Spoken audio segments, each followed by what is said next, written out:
All right. Today's word of the day is edify. It means to educate.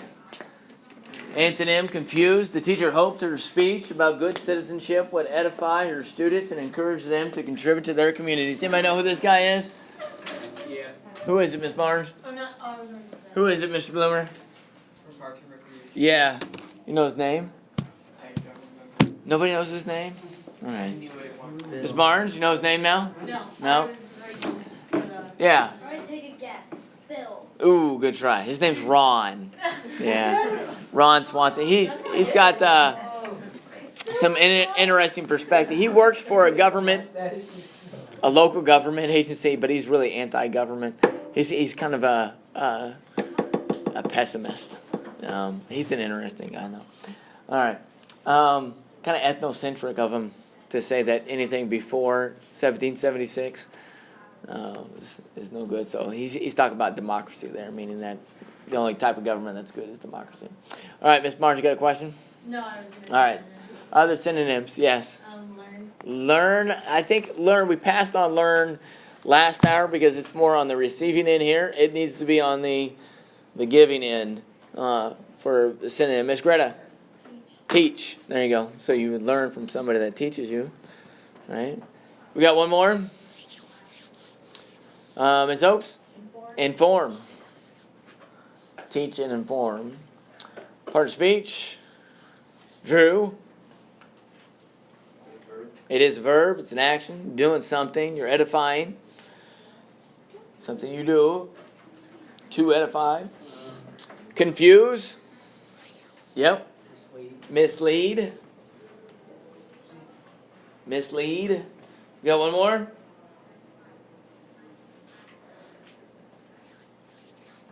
Mr. Brzezinski.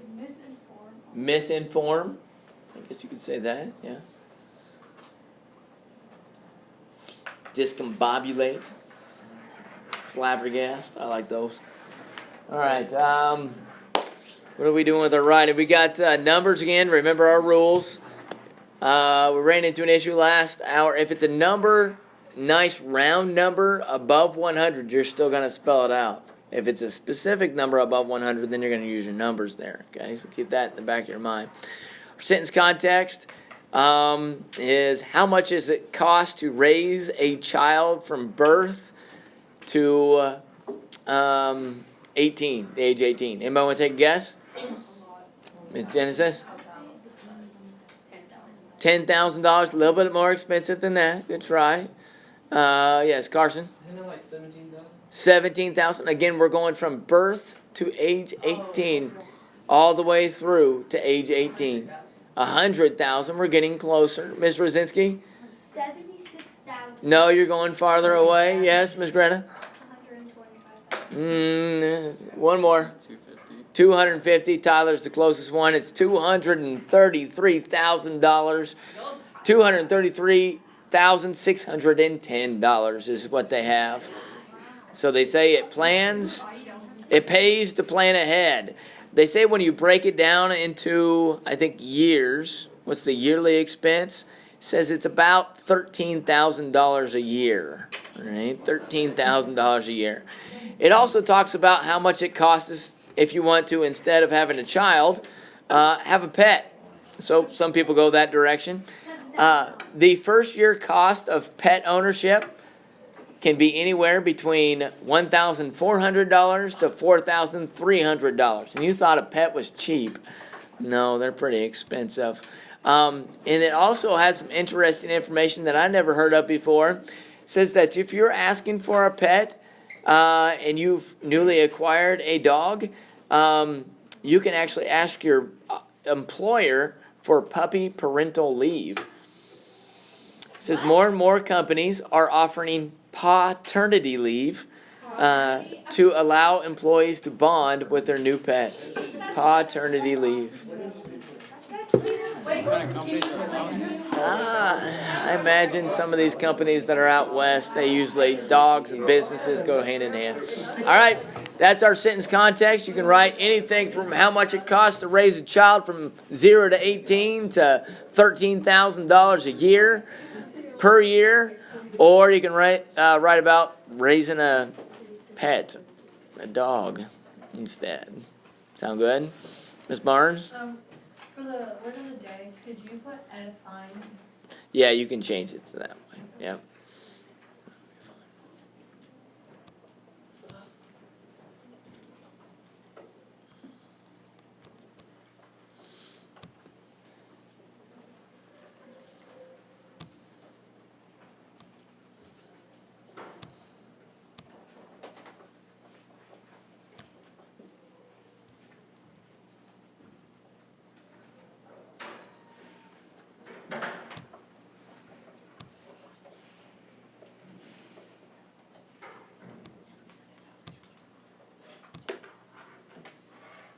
All right, go ahead and share your sentence, person in front of person behind you. Make sure that you're listening for the number, and then tell them whether they need to spell it out with letters or write it out with numbers.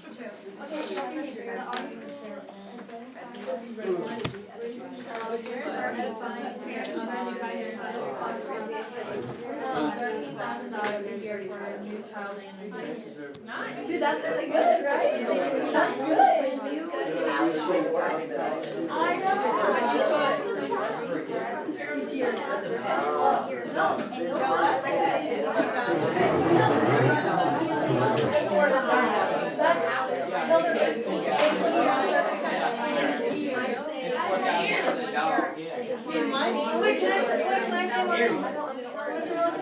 All right, Miss Barnes. Miss Barnes going to share hers. Go ahead. Okay. Parents are edifying other new parents. It will cost them $13,000 a year for a new child and their needs. $13,000. So in that particular case, are we using numbers or are we using letters? Letters. It's a nice whole number above 100. Very good. All right, let's go ahead and put that off to the side. Take out a sheet of notebook paper. We're going to take a few notes today on why is the Middle East important. Why is the Middle East important?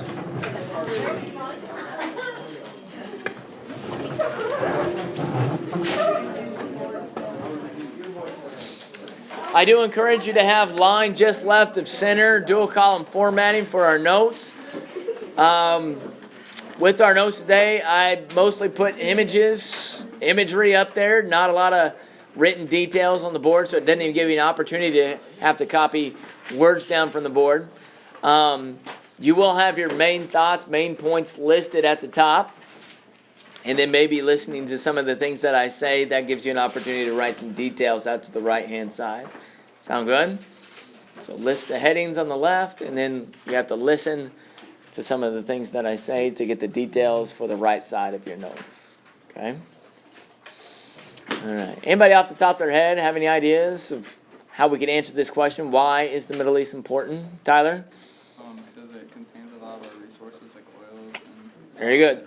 So valuable resources, right? So this is large organization. We'll take time to look at oil specifically. It's going to be a couple weeks away, but there's this organization called OPEC. It stands for Organization of Petroleum Exporting Countries, and it's made up of mostly Middle Eastern countries, but for the longest time in the 20th century, most of the world's oil came out of these OPEC member states, right? The United States is not a part of it. The United States does produce a lot of oil today, but it has had an effect on oil prices around the world, right? Any other reasons why, off the top of your head? Yes? They have important foods that we sometimes use in refrigerators. Okay, that's true. Like hummus, right? Really important to my satisfaction with my meals. Tyler, you got another one? What about domesticated animals? Okay, so you talk about large domesticated animals native to certain parts of the world and early civilizations. So that's another reason why that's really important. We'll get to that in a moment as well. Very good. Let's go ahead and get started. Start with that idea of early civilizations. Start chronologically, going back to the very beginning in history with civilization. So we got two ancient civilizations that originated in the Middle East. Right? So all of these river valley early civilizations usually originate around rivers. Okay, so there are more than just these two. Like there's an Indus River Valley civilization in India. There's the Yellow and Yangtze River Valley civilizations in China, and there's these right here in the Middle East, okay? And the very beginning, is usually identified by archaeologists and anthropologists as Mesopotamia. So you may write that one down. Mesopotamia is one of them. All right. And then the other one, exemplified by the other image up there, the one on the right, the Egyptians. All right. So the Egyptians. So let's write down rivers associated with each one first. With Mesopotamia, there's 2 rivers there. One begins with a T, one begins with an E. Yes, Ms. Coppin. Tigris and Euphrates. Okay, Tigris, Tigris, Tigris. And Euphrates is Euphrates. Euphrates. So the land between the rivers, known as Mesopotamia, sometimes known as the Fertile Crescent. Crescent is like a crescent shape, like a crescent moon, like a half moon. So that's the area that we're talking about. We'll get a modern day country here in a second. And then what's the river for the Egyptians? What's the river there, Miss Oaks? That would be the Nile. Sometimes considered to be the longest river in the world, the Nile. Okay. More specifically, you may want to write this out. So this particular image actually represents a like a city-state civilization in Mesopotamia called the Sumerians, around the city of Sumer. Sumerians. Sumerians. So I'm going to write that down. Mesopotamians, more specifically the Sumerians. Sound good? So what is it that they had that other places around the world did not have for an advantage? We'll get to that actually in a little bit. They had large domesticated animals. Right? So let's go through these large domesticated animals that are native to the region of Mesopotamia. Okay? That they had access to that other places around the world did not. So we've got this one. What's this? Cow, right? Cattle. What about this? Goats. This? Sheep. And this? A pig. Pigs, right? So when we think about why are some cultures stronger than other cultures, able to dominate other cultures, sometimes the initial answer that we come up with was, well, they must have worked harder, or they're just smarter, more innovative, right, than everybody else. And so that's what's contributed to their success. But the reality is the Mesopotamians had access to these animals, while the Amerindians of the Americas, how many large domesticated animals did they have? They had one. What would that be? Camel. Nope, not the camel. The Amerindians of the Americas. The llama. That's the only one that they had. So can you understand by, thinking that anything that came up out of Mesopotamia, eventually the Europeans, the advantage that they have over the Amerindians are at a disadvantage. They only had one large domesticated animal. Well, these guys had many. This is just the beginning of the list, okay? They also had advantageous plants that can be easily domesticated that also creates high-calorie outputs. So this one here begins with W. What would that one be? Wheat. And this one begins with a B? Barley. All right? So make sure that you're familiarized with those two. Now again, I'd like you to put out, or I encourage you to put out to the right-hand side, calories. Lots of calories. So these are good carbohydrates. Lots of calories. So that means that the food source has an extensive value, right? You can get a much higher population out of this type of food item, this type of agricultural product, than, say, something else, like peas, right? Jared Diamond did a study on the people from Papua New Guinea, and they have different types of crops that they can grow there, but the problem is the calorie output that they get from those crops in Papua New Guinea are minimal in comparison to the crops that they have here in the Middle East. Right? So a huge advantage with these domesticated crops. Okay, if we go back here, what modern day country is this between Tigris and Euphrates in the Mesopotamian region? What is it? Iran is a good guess. It's covered up there, so that's what makes it's Iraq, right? So Iraq's here, and then Iran is over here. Then we need to take our Middle East map quiz again. Right? All right, another main point. Why is the Middle East important? It's because it's a crossroads. It's a natural crossroads between three continents, so that makes it a ripe environment for a lot of trade that goes on. When you have a lot of trade, you have a lot of cultural diffusion. So you may want to write that out to the side. Crossroads, cultural diffusion. We got a lot of one-word definitions, for our key terms: acculturation, assimilation, cultural relativism, ethnocentrism. So this is a new word, cultural diffusion. We're going to say the word is spread. Spread. Sound good? So what we're doing is we're taking our cultural characteristics and we're spreading them out to other places around the world. Sound good? So that's really what's happening here in the Middle East, is you get the best of the cultural characteristics from Asia, best from Africa, the best from Europe, and they're dispersed and they go through the Middle East. Sound good? So they're going to be able to acquire those things. Cultural diffusion there. Specifically, I want you to maybe think about spices, right? Why were, in many years past, Preston calls them old-fashioned days, why were spices so important? Ms. Oaks? Because their food's really bland. It is really bland. Why was it really bland? They didn't steal. They didn't what? They didn't culture other stuff from different places. Okay, maybe so. I'm thinking about one thing that we take for granted today that they did not have. Pepper. Well, good. You're thinking about spices.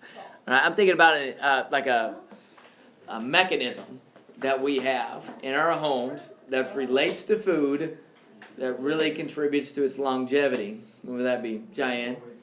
Refrigerator, right? So since we have the refrigerator, what happens is, especially with the meat products that we have, we can extend it for long. So they didn't have refrigerators, so they had to use salt, right, for preservation purposes. Well, when you use salt over and over and over again, what happens to the taste? It's not, it's not good as it could be, right?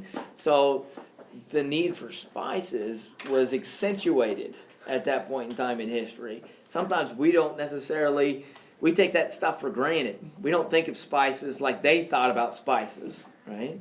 They thought about spices in a way that, hey, we're going to travel thousands and thousands of miles to get access to this stuff, right? We don't have that demand, right? We don't think of it that way because of refrigeration, okay? The Suez Canal is an important part of the Middle East as well. The Suez Canal is a man-made waterway. Man-made waterway. And if you're looking at the big map behind Mr. Glick, so here's the Mediterranean Sea, right? And here is the Red Sea. And there's actually this land bridge that goes between the Sinai Peninsula and Africa. Okay? And the Arabian Peninsula, the Sinai Peninsula is right there. So this is all land right through there. Okay? These waterways don't connect. So what they did was they moved a lot of dirt to create this man-made waterway to connect the Mediterranean to the Red Sea here. Moved a lot of dirt there. Okay? So what this does is these Europeans, North Africans, no longer do they have to go all the way down the southern tip of Africa to get over here to Southeast Asia. Now they can just go from the Mediterranean right here down. Speeds up the trip quite a bit, right? Makes it much more effective and efficient. The thing is, it also creates an opportunity for conflict because whoever controls the Suez Canal, like what country today in like the 20th century, 21st century, whoever controls it, then you can charge people, right? You can tax them for movement through the Suez Canal. And so certain times, certain people have gone out and tried to just randomly take over control of the Suez Canal. So it's like an opportunistic aspect of conflict. Okay? All right, another main point that I want you to write down is talk about its highest point. Now, this particular image doesn't really reflect Middle Eastern culture, but in our Eurocentric education, maybe something that we're more familiar with, right? So today when we look at the Middle East, a lot of times we think about negativity, right? We think about ISIS, right? We think about other aspects of terrorism. We think about civil war. Maybe we think about Afghanistan and how bad educational opportunities are there, okay, and the Taliban, okay? However, at one point in time, the Middle East was the place to be, right? It was the best of the best world in the world at that time, okay? Now, what time was it when the Middle East was the best? It was when this was going on in Europe. You may know what this particular image would reflect. Guesses? Miss Genesis? So this would be like during the Dark Ages and the times of like the plagues. You guys ever heard of the plagues? And all this backward like culture was declining during this time. Things were not good at all in Europe at this point in time. Okay, so when Europe was really, really bad, the Middle East was really, really good. Okay, they were, doing great things in aspects of math and science and art. So their culture was thriving while the European culture was struggling quite a bit. Okay, at the end of the Middle Ages, Europe goes through a time period called the Renaissance. You guys heard of the Renaissance before? And so you had the development of all these Renaissance scholars, and this this educated mindset starts coming back, reviving in Europe.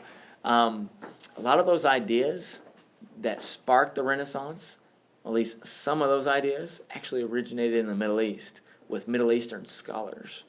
And a lot of this is some of the ideas have really been just borrowed, or sometimes people go as far as saying plagiarized, like stolen from these Middle Eastern scholars, and they don't give them credit, right, that they actually originated in the Middle East. We say that it's all European, right? They're smart people. And our Eurocentric mindset, that seems to happen. All right, 3 of the world's biggest religions originated in the Middle East. I think I mentioned this last week. This one would be what?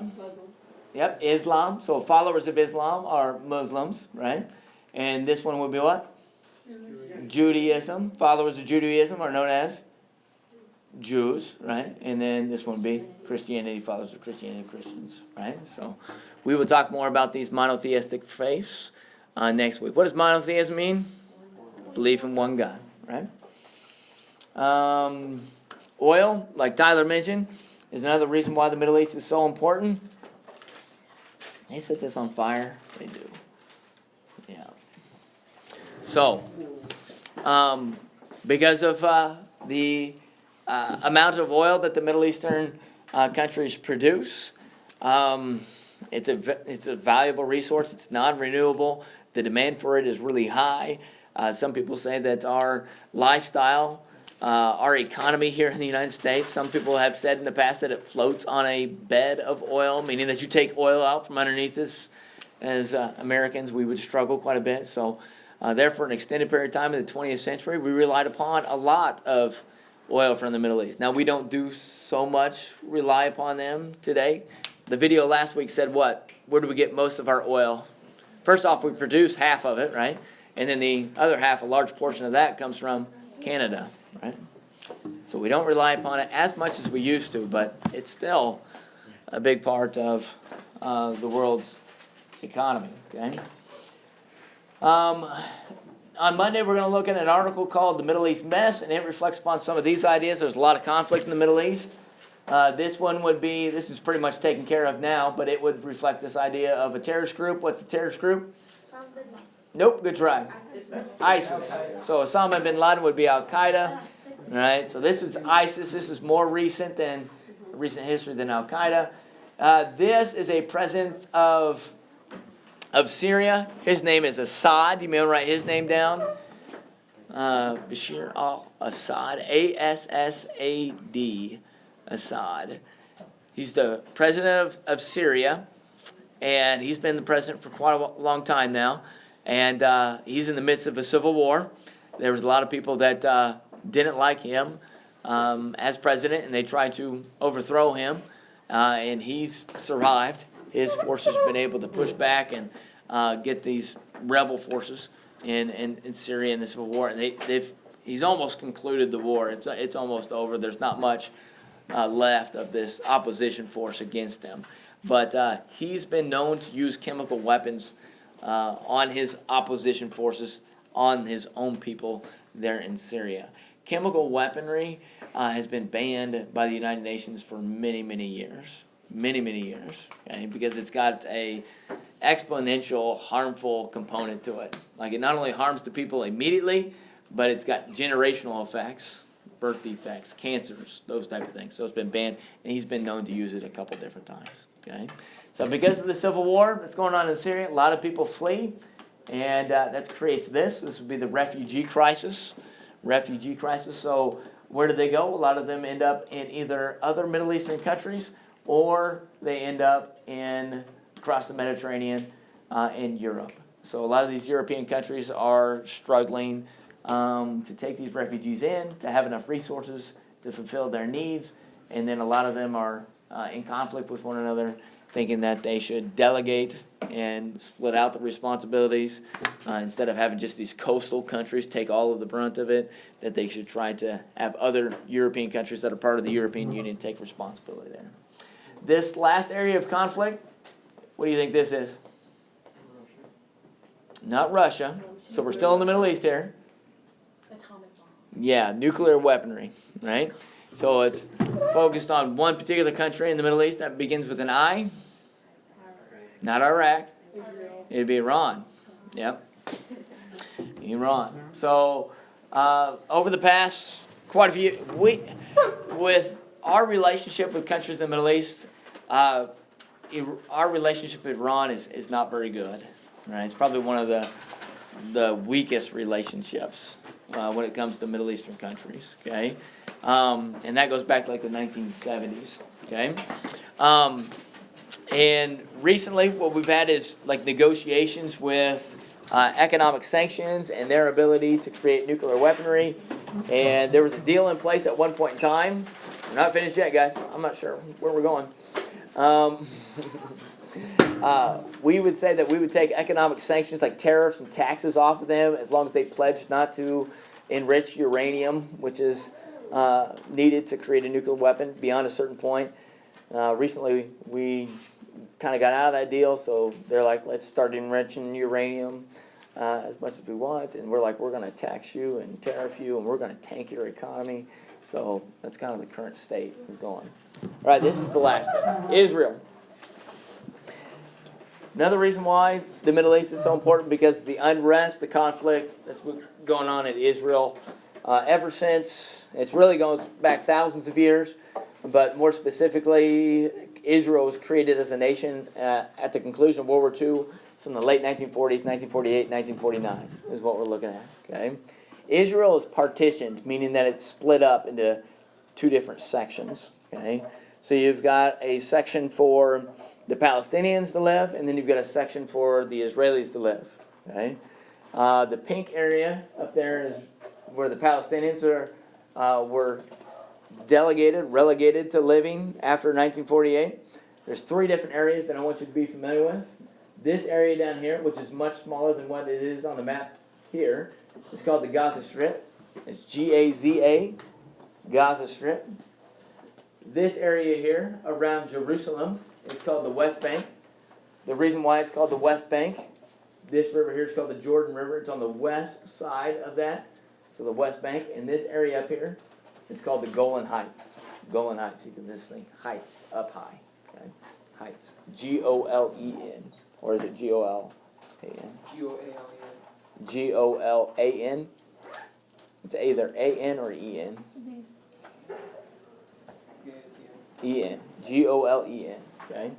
The Golan Heights. So the Palestinians are supposed to live within these areas. However, over the course of the past 50, 75 years, there's been a series of conflicts and wars between the Palestinians and the Israelis.